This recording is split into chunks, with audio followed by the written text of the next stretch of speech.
E aí, pessoal, espero que estejam todos bem. Nessa aula nós vamos falar sobre cartografia, ok? Aprender um pouco, né, sobre as funcionalidades dessa ciência, né? Cartografia é a ciência da produção e estudo de mapas, ok? Confecção de mapas, elaboração de mapas, tradicionalmente feitos de papel e que com o aparecimento dos computadores passaram por uma verdadeira revolução e estão sendo feitos com softwares próprios, né? Então a gente tem aí uma reformulação, uma transformação na confecção de mapas, né, que a gente vai chamar isso de geotécnicas específicas, né, para esse tipo de funcionalidade. Nós temos aí sistemas de informação geográfica e o CAD, ou software especializado em ilustração para mapas.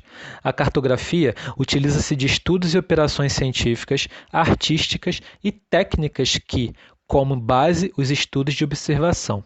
Tá ok? E essa cartografia nos proporciona a localização e a orientação de todos os pontos da Terra, né, do planeta. Para isso, precisamos entender alguns conceitos básicos. Então, nós vamos ver agora como são as projeções cartográficas, né? Como essa cartografia aparece para nós, né? Ela tem formas e características específicas. Nós temos aí esses três principais tipos, né, de projeções cartográficas. Temos as conformes, as equivalentes e as afiláticas. Dentro das conformes, nós temos os ângulos, que são mantidos idênticos na esfera e no plano, e as áreas são deformadas, né? Então, vamos lá. Os ângulos, as distâncias, os tamanhos são idênticos, mas as formas, os contornos ficam deformados. Ok? Isso nos mapas, nas projeções conformes.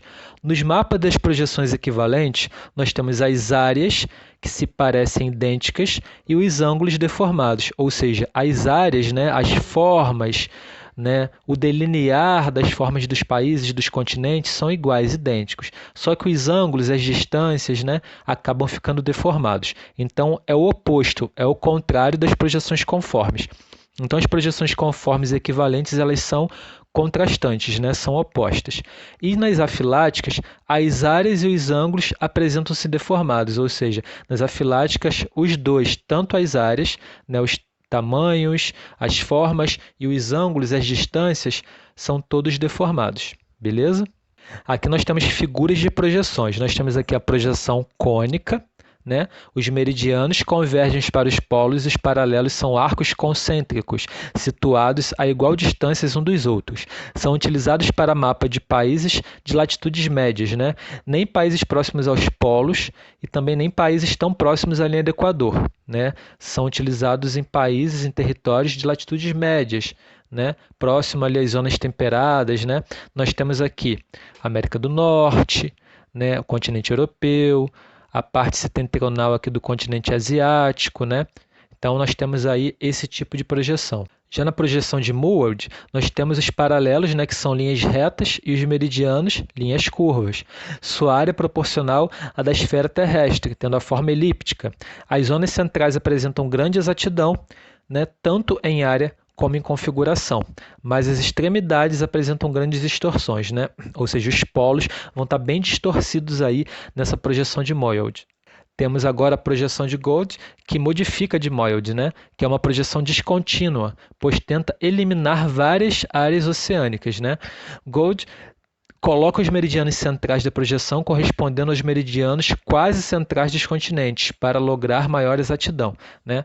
Aqui eles tentam eliminar as áreas dos oceanos para fazer apenas, né, o que parece ser áreas continentais, né, colocando aqui dentro de um equilíbrio, né, tentando uniformizar. E na projeção de Housel, nós temos a projeção equivalente, seu contorno, né, elipsoidal, faz referência à forma aproximada da Terra, que tem um ligeiro achatamento dos polos, né? A gente percebe aqui que os polos eles são um pouco mais achatados, né?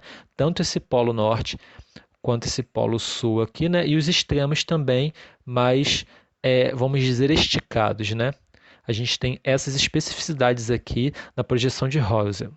Aqui nós temos as projeções azimutais, né? Tanto a azimutal equidistante oblíqua, quanto a azimutal equidistante polar, né? Nós temos aqui, ó, centrada em São Paulo, como exemplo aqui, né? O Brasil aqui, ó, em vermelho, os ângulos azimutais são mantidos a partir da parte central da projeção. Então, ele vai dar referência, né, ao que eu quero destacar, no caso aqui, São Paulo, no Brasil, tá? E aqui na azimutal equidistante polar, a projeção equidistante tem os polos em sua porção central. As maiores deformações estão em suas áreas periféricas. Ou seja, eu tenho aqui destacando novamente, né, o que eu quero, então as áreas periféricas vão estar mais deformadas, ok? Então a gente tem aqui as projeções azimutais. Na tela nós temos Peters ou Mercator, né? A gente tem aí duas projeções que eu digo que são as mais utilizadas, né, em sala de aula e até pela história, né? A gente tem aí a projeção cilíndrica equivalente de Peters, tá? Essa primeira aqui, que data de 1973.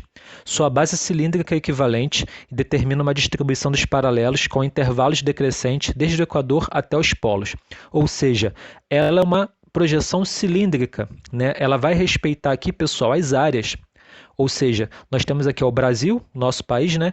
A gente observa, realmente aqui ele demonstra ser um país grande, continental, né? Nada mais, nada menos que o quinto maior país do mundo em extensão territorial. As áreas são respeitadas, né? Dos territórios, dos continentes, dos países, enfim. Porém, os seus ângulos não. Os ângulos acabam ficando deformados, né? Nós temos aqui a impressão de que esse mapa está esticado, né? De cima para baixo, de norte para sul, né? Ele está assim meio que puxado, né? Isso demonstra para nós que os ângulos estão deformados, eles não estão respeitados. Porém, as áreas sim, essas permanecem idênticas, ok? Já essa daqui, a projeção conforme, né? Projeção de Mercator, a gente tem os meridianos e os paralelos, são linhas retas que se cortam em ângulos retos. Corresponde a um tipo cilíndrico pouco modificado, onde as regiões polares aparecem muito exageradas. Ou seja, aqui a gente vai ter deformidade nas áreas, né? Aqui a gente já observa ó, o Brasil.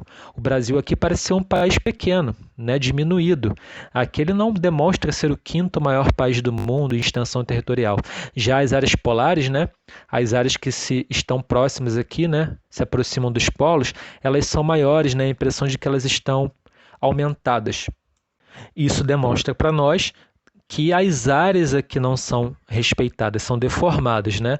Mas os ângulos, né? Os contornos, tudo isso, aí sim, esses são idênticos, ok? Então essas são as principais diferenças entre a projeção equivalente de Peters e a projeção conforme de Mercator, beleza? Temos aqui as escalas, né?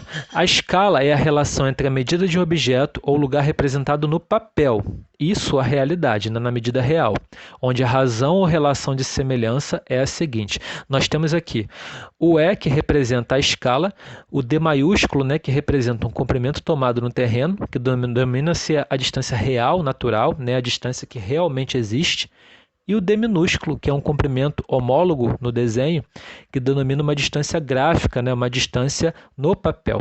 As escalas mais utilizadas são as numéricas e as gráficas, ok? Então a gente precisa entender o que significa cada letrinha dessa para posteriormente nos exercícios nós fazermos fórmulas, ok? Nós temos aqui no mapa ao lado, né, uma régua sobre o mapa.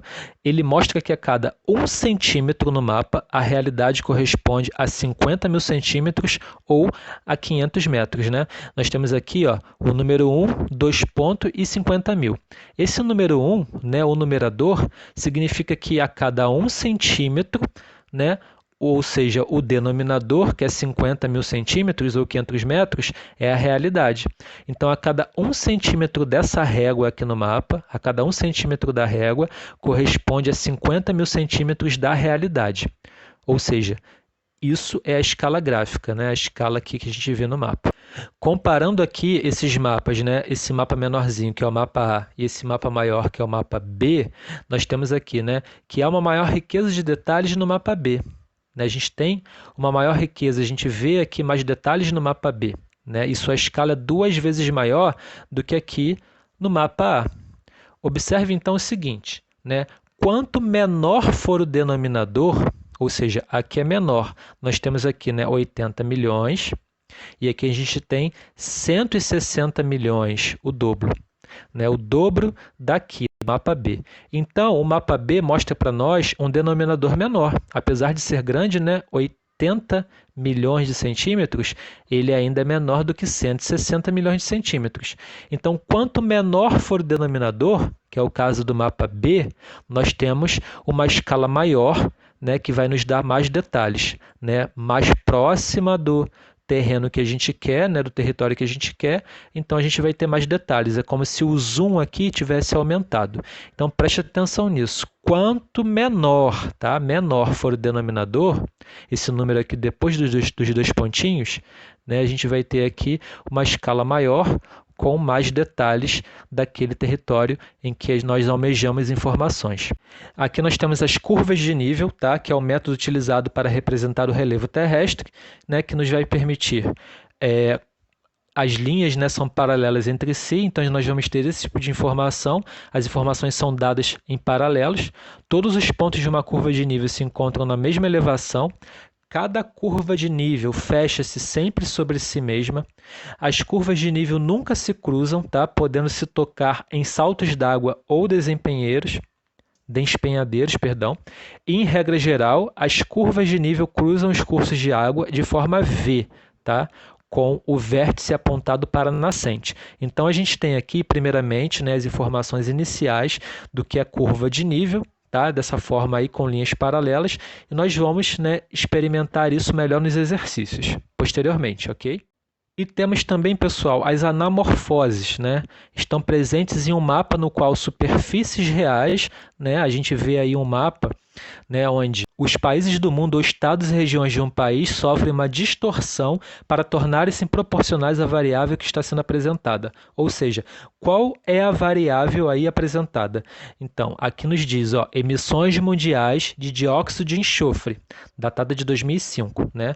Então, os países mais inflados, né, mais cheios, aqui a gente tem, ó, os Estados Unidos, países europeus aqui países asiáticos, né, a própria China em verde, a Índia em amarelo, o Japão em roxo, né, eles estão inflados porque eles emitem, né, maiores quantidades de dióxido de enxofre, né, são países que poluem mais o meio ambiente. E os países mais, né, sequinhos aí, mais vazios, são países que poluem menos, né, que emitem menores quantidades de dióxido de enxofre para a atmosfera. A gente tem aqui o próprio Brasil, né, países aqui da África, da Oceania, tá ok? Então a anamorfose é isso, ela se acomoda, né, ela infla ou esvazia o país de acordo com o tema, né, o tema proposto, nesse caso aí, é a emissão mundial de dióxido de enxofre, mas existem vários outros temas que podem ser trabalhados. A distorção dessa imagem em relação às superfícies reais dos países mostra claramente a elevada emissão de dióxido de enxofre, como os países Estados Unidos e China aqui em destaque. Ok, pessoal? Então a aula fica por aqui, eu espero que vocês tenham entendido. Qualquer dúvida, coloca lá no post, a gente vai responder assim que tiver informação. E até uma próxima aula, um abraço para vocês.